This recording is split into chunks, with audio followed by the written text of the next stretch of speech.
Our planet wasn't always a familiar world of 7 continents.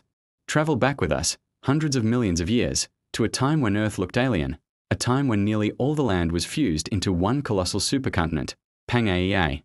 This is the story of its birth, its life, and its dramatic breakup, a story that shaped the very ground beneath our feet. To understand Pangaea, we must first go back even further, to a cycle of continental assembly and dispersal that has defined our planet's history. Long before Pangaea, other supercontinents had come and gone. There was Rodinia, over 1 billion years ago, and then Pangaea, around 600 million years ago. Each was a temporary gathering of Earth's landmasses, pulled together and then torn apart by the relentless engine of plate tectonics.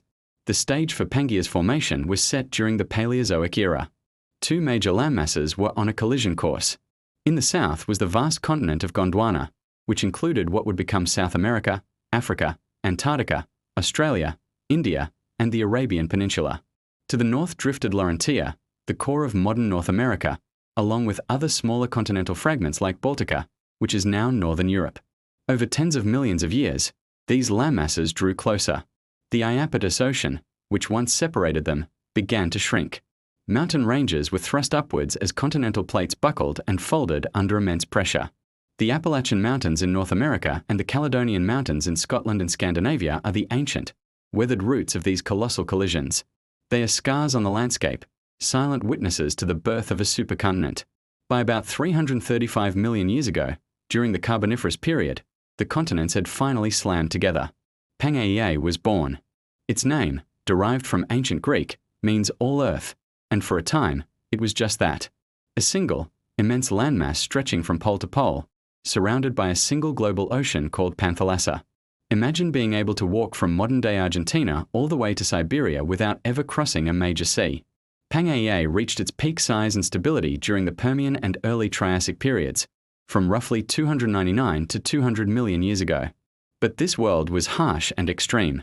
The sheer size of the supercontinent created a climate unlike anything we know today. The vast interior was an enormous desert, far from the moderating influence of the ocean. Summers would have been brutally hot, and winters bone-chillingly cold. These were megamonsoons and hyperarid conditions on a scale that dwarfs anything in our modern world. Yet, life not only survived, it thrived in the niches Pangaea offered. The Permian world was dominated by synapsids, our own distant ancestors. Creatures like the sailback Dimetrodon were apex predators, not dinosaurs, but part of a lineage that would eventually lead to mammals. Alongside them roamed large herbivores like a Dilophosaurus. The plant life consisted of hardy conifers, cycads, and ferns, adapted to the challenging climate. But this world was about to face an apocalypse. Around 252 million years ago, the Permian-Triassic extinction event, often called the Great Dying, wiped out an estimated 96% of all marine species and 70% of terrestrial vertebrate species. The exact cause is still debated, but massive volcanic eruptions in what is now Siberia are the leading suspect. These eruptions, known as the Siberian Traps, spewed enormous amounts of greenhouse gases into the atmosphere, causing catastrophic climate change and ocean acidification. Life on Pangaea was decimated. But from the ashes of this extinction, a new dynasty of life arose, the dinosaurs. The Triassic period marked the dawn of their reign. Early dinosaurs were relatively small and agile, like Eoraptor and Heterosaurus, but they were part of an evolutionary explosion. They competed with other archosaurs, including giant crocodile-like phytosaurs and armored edosaurs. This was Pangaea's last great flourishing of life. The stage was set for the age of reptiles. So how do we know all of this? How can we piece together the story of a world that vanished 200 million years ago? The evidence is written in the rocks and fossils all around us. The first major clue came from the maps themselves. In the 16th century, cartographer Abraham Ortelius noted the jigsaw puzzle fit of the continents, particularly South America and Africa. For centuries, this was just a curious observation. Then, in the early 20th century, a German meteorologist named Alfred Wegener proposed the theory of continental drift. He gathered a mountain of evidence. He pointed to fossil discoveries, the same species of land-dwelling reptiles like Lystrosaurus and plants like Glossopteris found on continents now separated by vast oceans. There was no other way to explain their distribution unless the lands were once connected. Wegener also pointed to geological evidence. Rock formations and mountain ranges in South America line up perfectly with those in Africa. Coal deposits, formed in tropical swamps, are found in Antarctica. Glacial deposits from ancient ice sheets are scattered across South America, Africa, India, and Australia, areas that are now warm. These only make sense if these continents were once clustered together over the South Pole. Despite the compelling evidence, Wegener's theory was initially rejected by the scientific community. He had the what but not the how. He couldn't explain the mechanism, the force powerful enough to move entire continents. The answer would lie hidden on the ocean floor. In the 1950s and 60s, mapping of the seafloor revealed incredible features, immense underwater mountain ranges called mid-ocean ridges. Scientists discovered that new crust was being formed at these ridges and then spreading outwards. This process, called seafloor spreading, provided the missing piece of the puzzle. It was the engine driving the continents. Wegener's idea was reborn as the modern theory of plate tectonics, which is now the fundamental basis of geology. Pangaea was not destined to last. The very forces that brought it together would tear it apart. Deep beneath the supercontinent, heat from the Earth's mantle began to build up.